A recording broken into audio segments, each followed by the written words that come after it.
Okay, welcome back. I hope you had a good break. This week's assignment is Project 16. There's a PDF for you, so I'm going to go ahead and start new. Double click on part. And this one is not in the book, but I'm going to start sketch. Sketch, it really doesn't matter the orientation or the origin on this. So I'll just go ahead and start. Was going to select front. I'm going to start off the part origin. And you could do it similar to the way I did, I think, the extrude exercise 2, where I just did a bunch of circles and I made them tangent to one another. But instead of doing that, I'm going to start actually with the line function on this one. And I'm going to start on this entire part besides the hex. I believe there's only 2 straight lines, so I'm going to actually start with one of the lines, and I'm going to use the function of the mouse with the line function to go back to this, make this arc, and then this is a line here, and this is the only 2 lines on this part. One of the disadvantages now I realize about doing it this way is this arc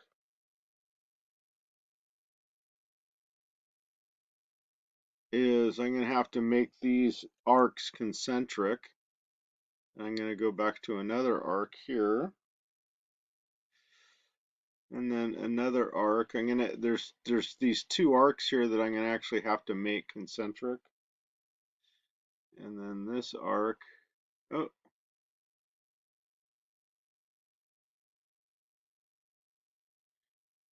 see, I don't want to bend the arc this way, so I'm gonna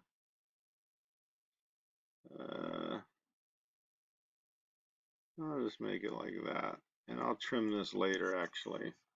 Even though this isn't connected, the way I drew this, uh, let's see if I can kind of make this a little shorter. Oh, bring this in a little bit and make those. It's a little weird. It shows this tangent relation here,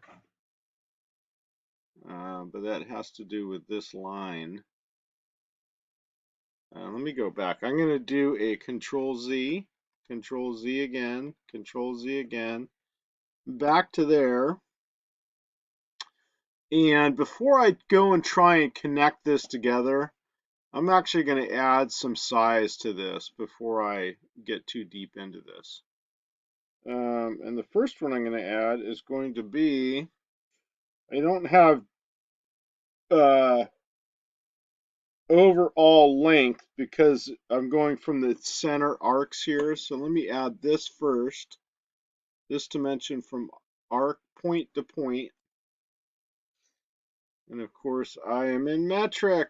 Oh my gosh, I keep forgetting to change that. So I'm going to delete that. I'm going to go into inch. And this is going to scale everything. So I might have to start over again. Let me go back, edit the sketch, smart dimension from arc to arc. Oh, that's not too bad, 5.62. And it didn't really scale anything else, so I was in pretty good shape for that. So on this one, I'm going to actually escape out of my dimension tool, select these 2 entities, align in an arc, and make these tangent. I'm also going to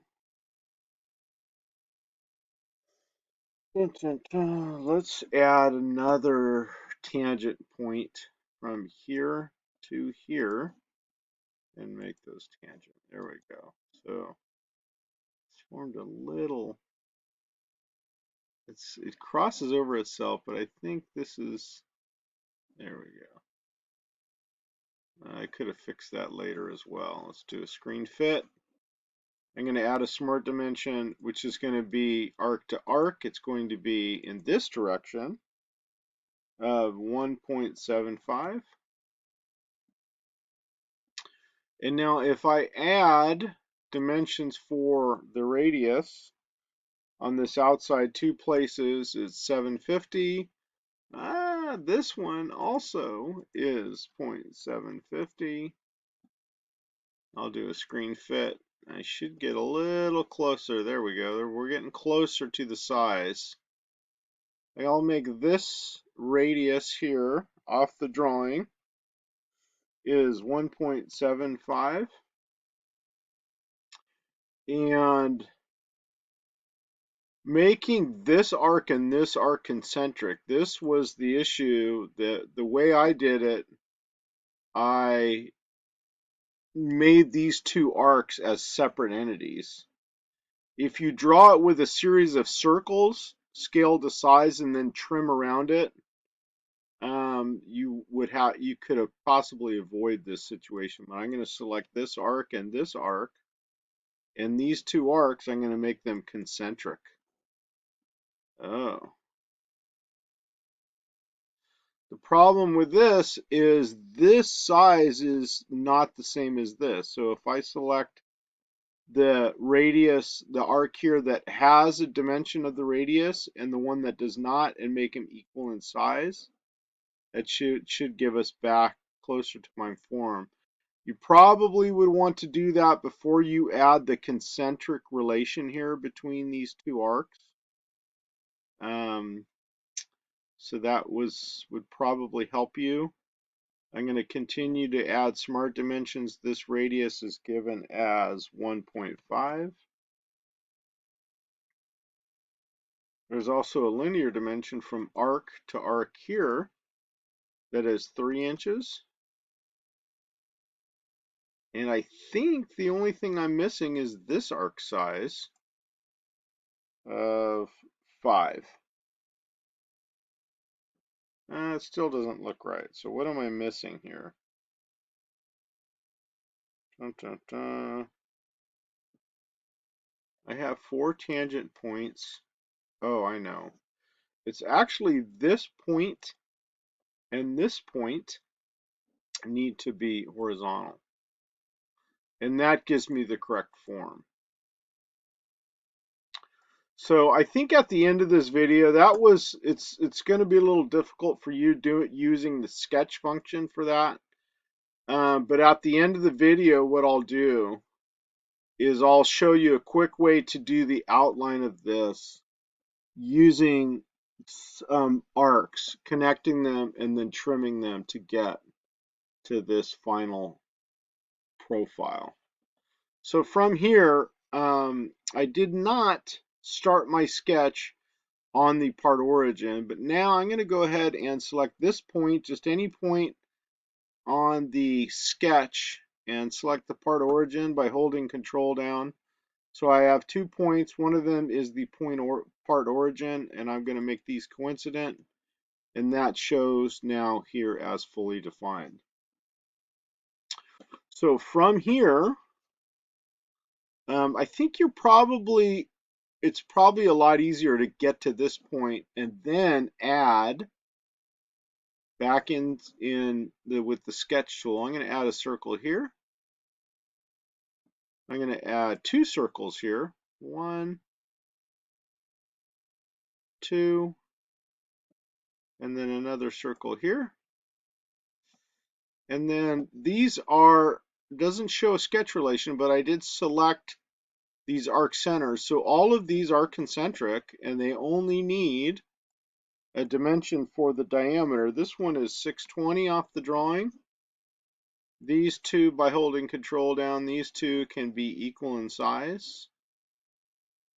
I'm going to also dimension this here as 3-inch diameter, and this one off the drawing again is 2.0208. So it's a 4-place decimal, and I think this is a pretty critical dimension, and I'll show you why right now. You want to make sure this, even though this only displays, and I can change the display here with this active, you want to make sure this is correct here, fully defined. So this is what I have. My profile, I've got the two small holes. I've got two larger holes, which are concentric with both top and bottom outside profile arcs here. So on this sketch, I'm going to select the polygon function. I don't think we've used this yet. And for the polygon, it's very similar to the circle. I'm going to select the center. I'm going to draw this out and make this, you'll notice if I make this coincident, it shows equal vertical, but it shows a yellow. Coincident is yellow, vertical is yellow, and then there's also a white. So if I do select that quadrant point and I press escape, I can still spin it. So that yellow precursor of a sketch relation doesn't add it as a sketch relation. So I'm actually going to do an undo. I'm going to go undo once up here, Control Z again, and I'm going to do that one more time. Let's try the polygon, and I'm going to select and just bring it out to that inside diameter, that 2.0208. And it actually shows here that the properties for my polygon, it's a six-sided polygon. The inscribed circle is giving us a definition of this diameter is 1.750. And that's also on the drawing. But if you use this circumscribed circle, you'll see that this value is the circumscribed circle is a 3-point arc created by any 3 points. You can't have 2 points here. Well, I guess you could, but any 3 points here will give us this diameter where they connect as a true circle around the polygon. So this looks good, and very similar to the other sketch features we used. All this information is not permanent, and I'll show you what I mean by that, but this looks correct. Really, the only thing that's critical on this part is that it's a six-sided polygon. I'm going to say yes. And you can see this entity is blue. And I can still shrink this, and I can still rotate this. So even though the property manager for the polygon creation had all the information, none of this information is permanent. So I'm not a fan of that. I don't think they did a very good job on this. And actually this dimension I'm going to move down here so you can see how we're going to have to use to define this. And it's relatively easy. I'm going to get to the center line and make a construction line. The center line is a construction line. And on the drawing, you can see it's relatively easy. I can smart dimension from here to my construction line as an angle. I'm going to bring this up as 15 degrees.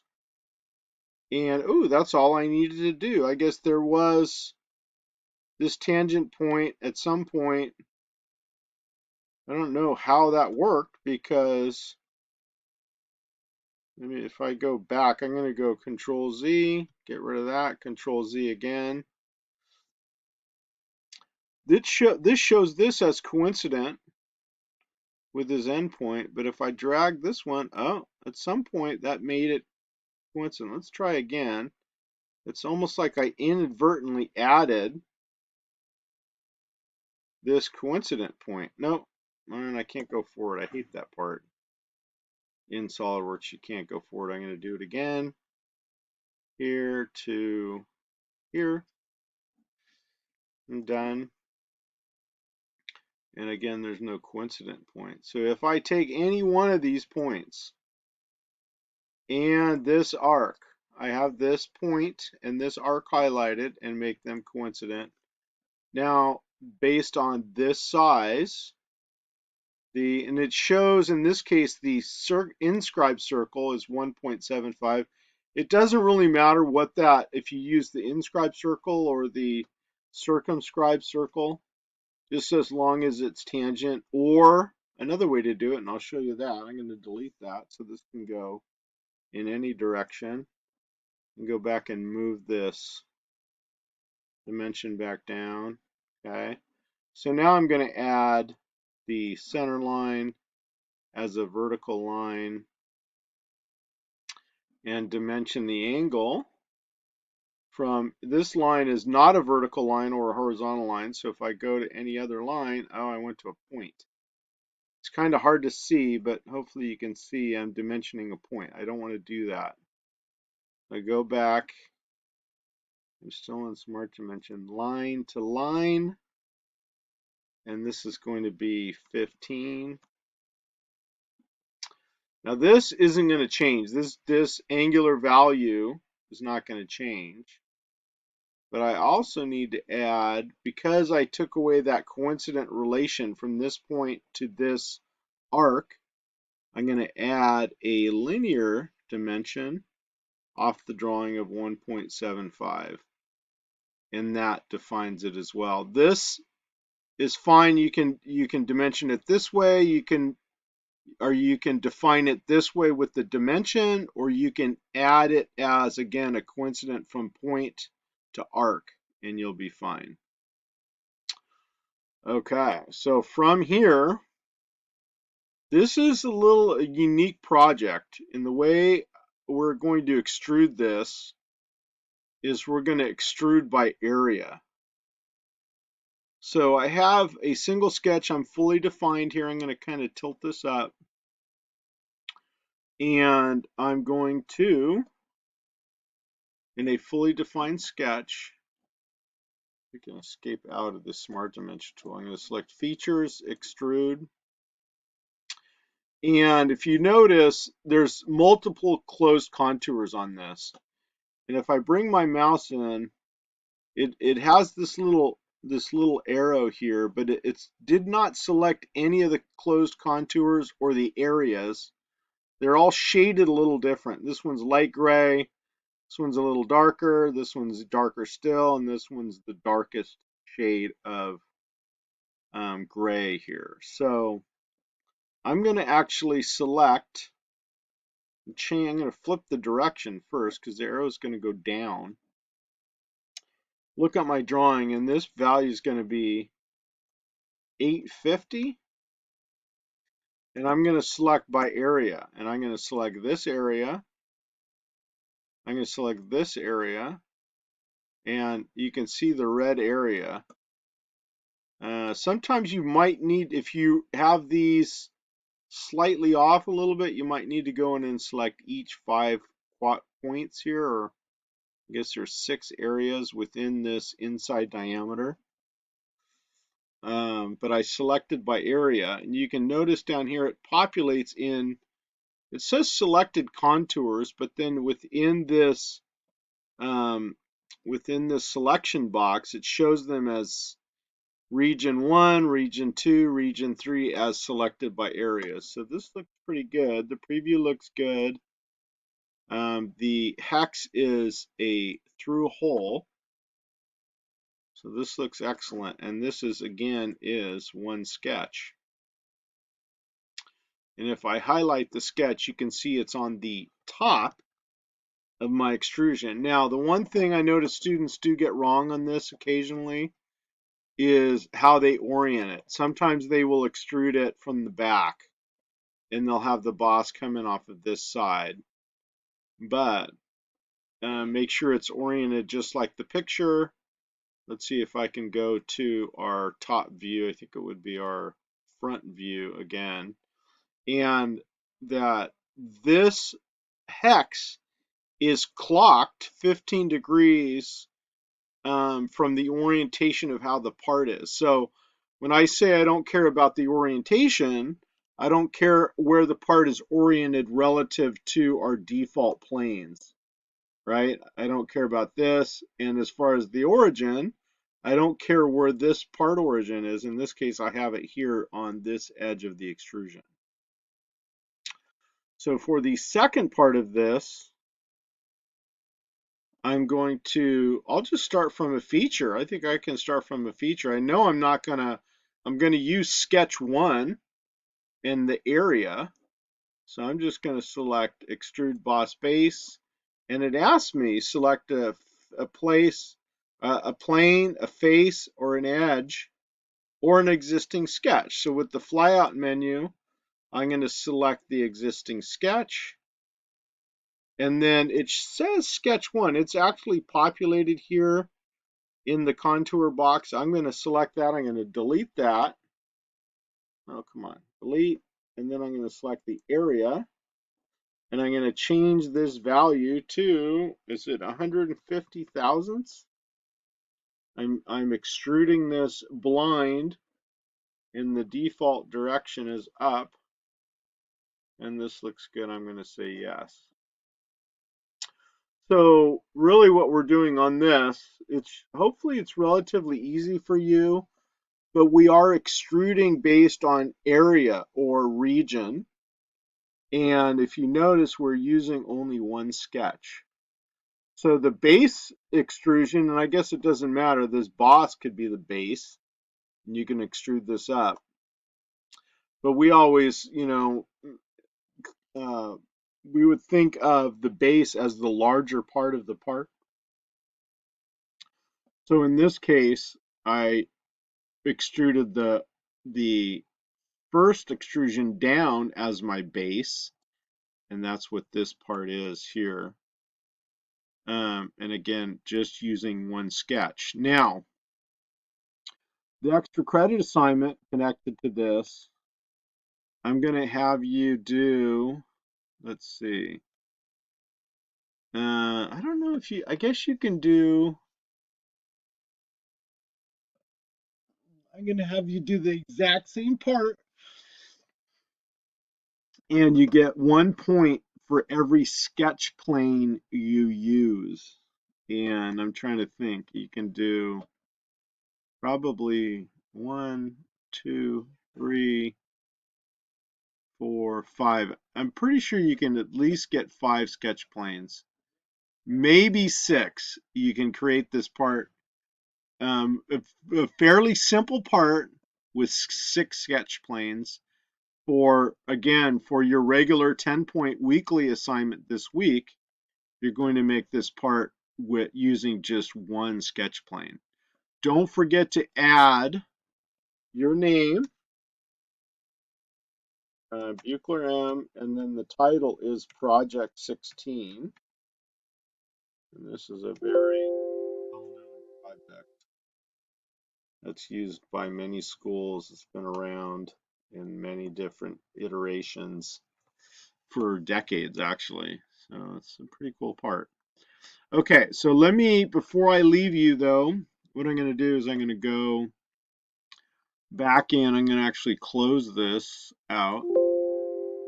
And I'm going to have a new part here and show you maybe a different way, because this might be a little easier to make it this way. So if I sketch, let's see, on any plane, if you, let me go to inch first. Sketch, again, front plane, 9 inch. Okay. If you start on this, you can actually make kind of, just make these 3 circles like this, okay? So the way the part is created, it actually has a larger arc here that goes here, a smaller arc here, and then it has 2 lines.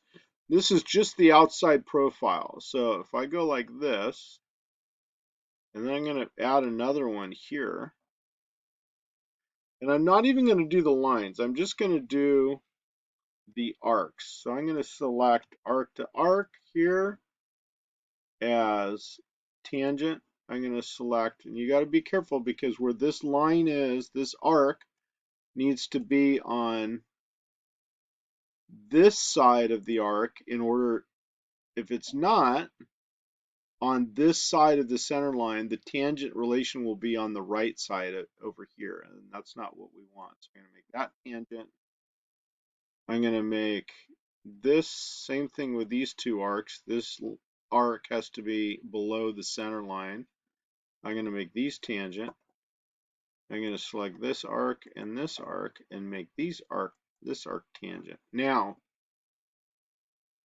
from here, I have, what is it, 5 arcs here, various sizes, but I have tangents here, tangents here, tangents here, tangents here. I would think the first thing I would do at this point is just smart dimension this arc, and I'm going to actually dimension it over here. The diameter is 9? No, 10. And then this one I can even dimension as 3. Okay, and then maybe let's go ahead and dimension these too. It's 0.62. Yeah. And then this one is also 0.62. Now from here, as long as I have some dimensions in here, I think this is good enough. I can actually go in and trim this now. And that's it. I actually just trimmed 2 lines, and there you go. And then add the line from here to here, and then another line here to here. And I would add them kind of off and then go in and make these. I know you can, when you draw them, you can make them tangent as you draw. There's 2 arcs in there, so I don't like that. Which one is that one? Arc and line, tangent, and then arc and line, tangent, and then arc and line, tangent. Now, there's no endpoint on this one, if you can see. And I drew them a little bit longer. Let's make this point and this point horizontal. And then again, use the trim function. Oh, the diameters are incorrect, aren't they? And that's okay. I'm going to use the trim function and just trim these off in this line. Now, I'm not going to trim this arc just yet, but I am going to change this size. This size is actually 1.5. This size is 1.5. This size is not dimensioned.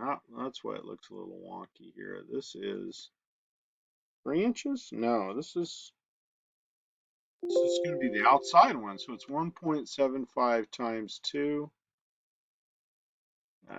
Okay, and that looks a little out of place, but if I move this out and I add these dimensions now, it will look just fine. I'm going to back into my sketch, dimension arc to arc, linear dimension. Oh, again, arc to arc. There we go, 5.62. There's a linear dimension here, arc to arc, linear dimension of 1.575. And then there's another one here, and it's arc to arc. Another linear dimension here, arc to arc as 3 inches. And that's fully defined. So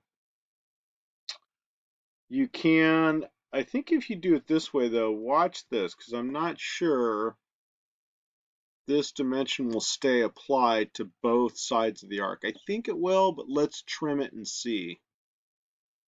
Trim.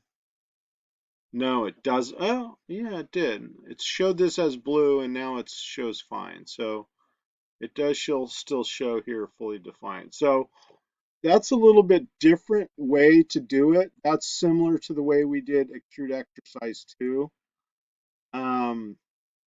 To get our profile form, again, you would just add the arcs, add the arcs, and then add the polygon and extrude again in with one sketch.